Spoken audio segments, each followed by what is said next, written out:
I think it's the most important election of our lifetime. This is no ordinary election.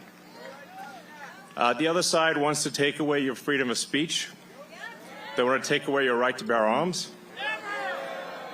They want to take away your right to vote effectively. You've got 14 states now that don't require voter ID.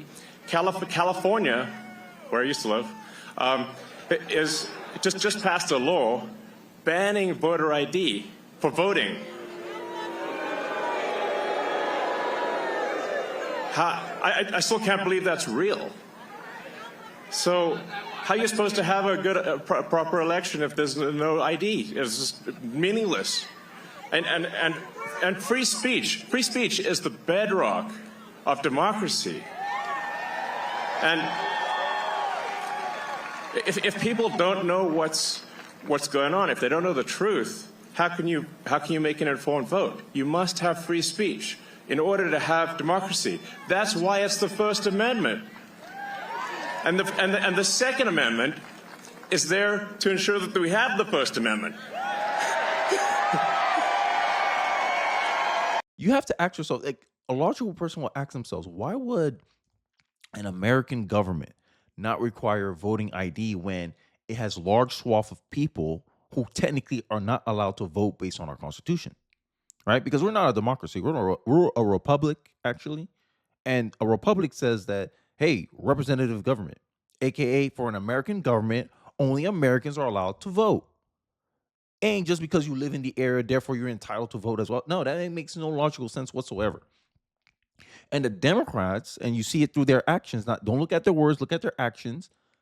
All the Democrats voted against a bill that had a law in it where it would require proof of citizenship to be able to vote, or to register to vote. My bad. I misremembered. Remember, imagine that. I think every American in this country, I think, was polled on this question. Not every American, but there was a poll suggesting that many Americans agree with the sentiment that, yes, only American citizens should be allowed to vote. And then you got Democrats out here essentially removing the requirements to have voting ID. And how the Democrats hide it? By being condescending towards black people, trying to insinuate that requiring voting ID hurts black people, like black people don't drive cars, like black people don't have driver's licenses, like black people don't go to work. And last time I checked, before you're allowed to work, you need some form of identification. Yet for some reason, they don't expect black people to have IDs to vote in an election. Make it make sense. But this is the excuses that Democrats tell themselves to justify their idiocy and their out in the open attempt to allow non-citizens to vote. And in some cases, there's evidence to suggest that there is some non-citizens voting in these Democrat jurisdictions. I'm just saying. Right. And this goes to show something that I want to highlight here. In this clip, I'm going to show you Elon Musk shared this on X, and then I'm going to continue on his appearance. Why is it so hard to change someone's mind? Let's talk about it. If you're new to my channel, I'm of course Rachel, the neuroscientist. The brain really doesn't like changing its mind, and that gives rise to things like the confirmation bias, anchoring bias. Confirmation bias means that we'll actually selectively filter out information that is incongruent with our existing beliefs. Even if we do process that information, we'll give it a lot less weight than we would with something that actually aligns with our existing ideas. Anchoring bias is where we hold on to the very first thing that we learn about something, and it's hard for us to let go of that, even when we're presented with evidence that suggests that it's not accurate. What a terrible design. Why are we like this? Well, neuroscientifically speaking, once you learn something, your brain has to restructure and rewire itself. We also instinctively perceive change, uncertainty, unpredictability as inherently dangerous. Sticking to what's familiar can obviously serve as an evolutionary advantage. The last and perhaps more psychological component of that is that our ideas tend to be tethered to our identity, and the brain really doesn't like threats to identity. Your sense of self involves so many different structures, memories, processes in the brain. To rewrite that would be very complicated, and in the daily struggle for survival, potentially fatal. So you saw from the clip, she to a T explain what is going on with Democrats. For instance, I'll show you 3 cases. I think I have 3 cases. Let's see if I can get there. Case number 1: Democrats will block, unfriend, or disassociate with someone of an opposing political ideology. Why do you think they're doing that? It's a protection mechanism that a lot of Democrats and liberals highlight a lot in how they handle disagreement with people of an opposing ideology. They want to remove them. This is why Democrats and liberals and leftists tend to be in favor of censorship, slandering people they don't like as far right, and this is why far right has lost its meaning, because liberals cried wolf too many times, and now no one believes them when they call something far right. You see how they lose the game here? Because we all know it's just a protection mechanism. You're just trying to protect your own beliefs because you don't want to face the possibility that you could be wrong about something. The biggest point I have is when liberals talk about racism. There's such a racial disparity between whites and blacks. How can you not explain it other than racism, systematic racism, da da da da? And then my black butt comes in and it's like, it's not because of racism, because of the wealth gap. The wealth gap is due to the fact that half of the black population is under the age of 30, while the white population has a higher average age. And because the white community has a higher average age, who tends to make more money, an older American or a younger American? Who has more time to allocate and gather resources, wealth, and assets? A younger American or an older American? Common sense will tell you the older American. So if I have a population that have more people who had more time to allocate wealth, would there be a wealth disparity? And this is what I experienced a lot growing up in the black community, because black community, when it comes to racism, this is their biggest problem. They don't want to rewrite how they think. They look for confirmation bias. They're looking for anchor bias because of the fact that they want to hold on to racism, because they want to continue using racism as an alibi to excuse them of any accountability, any personal responsibility, or any kind of attempt at self-reflection from a community group level at the actions and behaviors and the decisions that they decide to take. Instead, they want to blame an external system so that way nothing's their fault. You see where the game is? This is propaganda. Changing terminologies, same damn thing, but they categorize it completely differently. And this is what liberals tend to do. I'm sorry if liberals feel offended. Yes, I agree. Conservatives do it too, but I'm saying liberals do it most of the time. Liberals are more likely to do it than conservatives are. Just like you're more likely, Democrat, to block someone because they have an opposing ideology than yours, than a conservative is. Doesn't mean conservatives don't do it. It's just you do it more. That's all I'm trying to make it in this claim. Obama's immigration detention center. Trump, kids in cages. Biden, migrants, child facilities. You tell a lie often enough, people will believe it to be true. This is a quote from Vladimir Lenin, a socialist, communist. This is a Democrat leftist tactic. When you got the media covering Donald Trump 89% of the time negatively, and you got Democrats who are the only majority political faction in this country that listens to the mainstream media. 58% of Democrats say they trust the legacy media. And if the legacy media covers someone 89% of the time negative, when you're thinking of that person will be purely negative, this is what explains Trump derangement syndrome.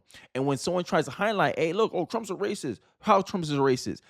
They're literally doing what this lady is saying. They do all these defense mechanisms, call him far right, call him a liar, but they can't prove him. They can't prove why he's a liar. Yet Kamala Harris can sit here and lie all day and night, and they don't question her at all. And this is the problem that many people are having. There's some concerns about what Kamala Harris is doing. Everyone feels it, but the Democrats are like, no, we're fine, we're fine, we're fine. Seeing here trying to justify it. Right, and I'll end off my point, and then we'll get into the Elon video, which is what you actually came for. Leftists on X think it's biased because they have never been any other platform that doesn't heavily censor right-wing thoughts.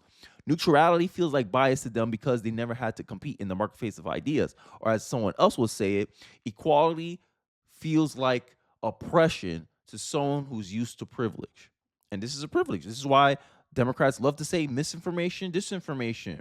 And all of it is code. And this is another defense mechanism that liberals don't know they're actually highlight. That's how condescending liberals come across. They think they know truth. You only have a right to be a liberal. You could be anything else except a conservative. That's the liberals' mind view. worldview. That's America, how arrogant you have to have a mindset like this.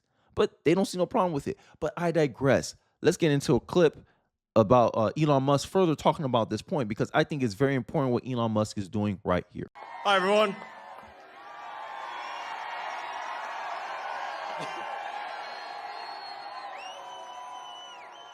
As you can see, I'm not just MAGA, I'm dark MAGA. Well, first of all, I want to say what an honor it is to be here. And, you know, the true test of someone's character is how they behave under fire. And we had one president who couldn't climb a flight of stairs, and another who was fist pumping after getting shot. Fight, fight, fight! Blood coming. And then now you got Kamala Harris out here can't even speak a coherent sentence without a teleprompter, right? And this goes to show like how far the left is willing to go. They're willing to destroy a country because of them being conditioned to hate a man. Remember, as much liberals want to complain about Donald Trump, his rhetoric, how he is, whatever. To me, I'm like, how you know you're not just brainwashed to think that way, right? Literally what Trump derangement syndrome is people who watch one type of news, one type of kind of cabal of media, right? And that cabal of media, which heavily leans Democrat, cover a subject 89% of the time negatively. Of course, you're going to come off with a negative perception about a person because all you hear was negative things about a person. And you're going to vote based on all that. And that's what I'm saying. They set the groundwork years in advance, right? We just thought Trump derangement syndrome came out of nowhere. No, it came from the media. And then the media has the goal to say, no, Trump's divisive. No, media, you created the division. Your reactions to Trump created the division. And then you're going to pretend, no, it's him doing that. No, you can't just keep blaming him. It makes no damn sense. Last time I checked, it's a two-way street. How he may come off may be one thing, but how you react to it is another thing. And this is why many Americans, like such as myself, believe that the real threat to America, the real threat to democracy, if we actually take it literal term, not its coded language that has become for the left, it's the media. The media is the most dangerous entity in the Western Hemisphere. It can make the innocent guilty and the guilty innocent because what the media controls is perception. And since 58% of Democrats say that they trust the mainstream media controls the perceptions of many Democrat voters. That is my argument. This is why I do what I do on my channel. Down the face.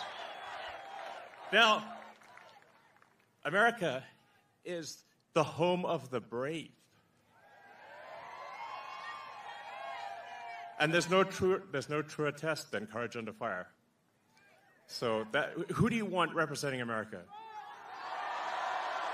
Yeah, absolutely. And I think this election, I think it's the most important election of our lifetime. This is no ordinary election. The other side wants to take away your freedom of speech. They want to take away your right to bear arms. They want to take away your right to vote effectively. You got 14 states now that don't require voter ID. California, where I used to live, is just passed a law banning voter ID for voting. And then when you're like me, who knows like some of the stats surrounding illegal immigrants look more favorably towards Democrats. And you see the action that the Biden administration is taking, revoking like 92, I believe, executive orders of Donald Trump that helped restrict illegal immigrations into the country, like to remain in Mexico, all those things, which was practically worked. And she said she wants, like Biden and them said they want to do something about the border. Okay, just reinstitute the executive orders that Trump put in. Right, but they don't want to do that because they don't want Trump to have the ability to run on it. They're partisan people. And then they pretend conservatives are partisan. This is just projection. right? And then when we ask questions like, "Hey, why do you remove the requirement for voter IDs? Don't you see the problem with that? It could lead. Hey, you can have people who are non-citizens voting in our elections. You worry about Russian interference, but you're not worrying about foreign actors interfering by voting in our election system because you're removing safeguards to prevent them from voting in the first place." Democrats are like, no, no, no, we're fine with it. Make it make sense. This is why Democrats come across hypocritical to many non-Democrats. I digress. I still can't believe that's real. So how are you supposed to have a good, proper election if there's no ID? It's just meaningless. And then they will be the same people who get mad when people don't trust the results of the election because you have taken everything that would reassure people that it was an honest and fair election, right? And this is the problem that many non-Democrats have with the Democratic Party and their voters, is that they don't look at themselves critically. They think they're perfect. And they act like that online. You see them. Oh, no way our rhetoric contributed to anything that happened to Donald Trump. Then the two people that found out, two Democratic donors just try to take a shot at Donald Trump. But they want to sit here and act like, oh no, our rhetoric had nothing to do with it. One of the people who attempted to assassinate Donald Trump used the fact that he was a threat to democracy as justification to why they should attack him, as a bounty on his head. Make it make sense. But your rhetoric has nothing to do with it, Democrats. Democrats have a habit of trying to deny responsibility for anything they do. They want all the credit of everything good that happens in this country. Oh, the economy was great under the Obama years, all this stuff. They want to take all the credit for everything that good that happened in this country. But when something bad happens in the country, it's never their fault. How convenient. And free speech is the bedrock of democracy. And if people don't know what's going on, if they don't know the truth, how can you make an informed vote? You must have free speech in order to have democracy. That's why it's the First Amendment. And the Second Amendment is there to ensure that we have the First Amendment.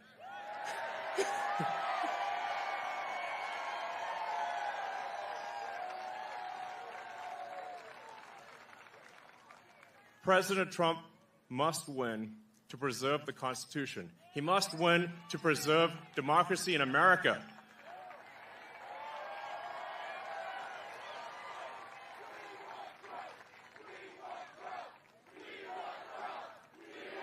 Yes.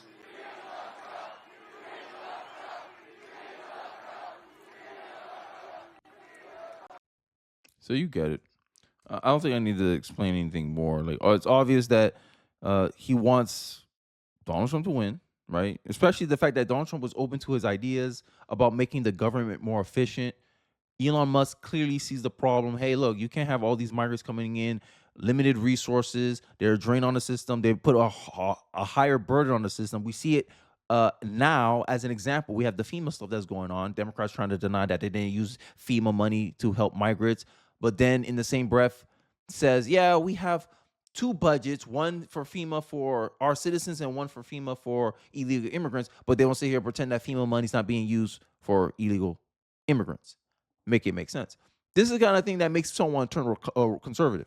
Because at the end of the day, conservatism is based on practicality. And the practical scenario, the practical wisdom is that you may have desires for many things that you want to do with the government. You may think the government has the power to help everybody. It won't be able to discriminate against anybody. But the problem is that your resources are finite. There's a finite amount of money in here in this country, and it's just so inefficient to have a government worry about everybody. Because for economic reasons, everyone's justified to come over the border. And that's why I say asylum isn't a right, it's a privilege. Because in many other countries, no matter how long you live there, you never will have a path to citizenship. But for some reason, people think that they're entitled to this country. And it's this entitlement that it really infuriates many Americans in this country, especially legal immigrants like my mother and my father, who waited years before they were allowed to actually legally immigrate here in this country, right? Who's more likely to assimilate to a culture? Someone who did it through the legal process outlined by the country, or someone that just decided to come over regardless if they were invited or not? Who's more likely to assimilate? The legal immigrant, not the illegal one, because the illegal one let it known, hey, I don't follow your laws, I don't respect your culture, and we were rewarding that disrespect. Make it make sense. Show me the incentive and I'll show you the outcome. If you outlaw an incentive where you allow people who have no regards to your laws, have no regards to your culture, coming over your country, don't be surprised why they don't want to assimilate to your country, why they demanding you to translate your stuff into a language that they can understand. Make it make sense. My parents had years to learn English before they actually legally immigrate here. But instead of enforcing that, instead of requiring that, Democrats just like, no, come on in, because they see these illegals as, oh, Democrat voter, Democrat voter, Democrat voter. And that's the aim. The simplest answer is the clearest answer.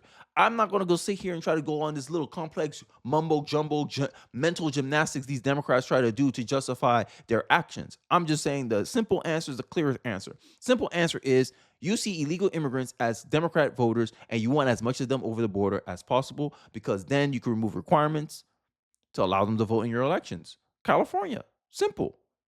And it's clear. And then you have to make the argument for why that's not the case. And I think you're going to have a Democrat's going to have a hard time justifying that. But I digress. Let me know your thoughts. Let me know your reactions to Elon Musk making his energetic entrance into Donald Trump's rally. I'd like to hear your thoughts. Don't forget to like, comment, subscribe. Appreciate you guys watching to the end of the video. And I'll catch you guys on the next one. Peace.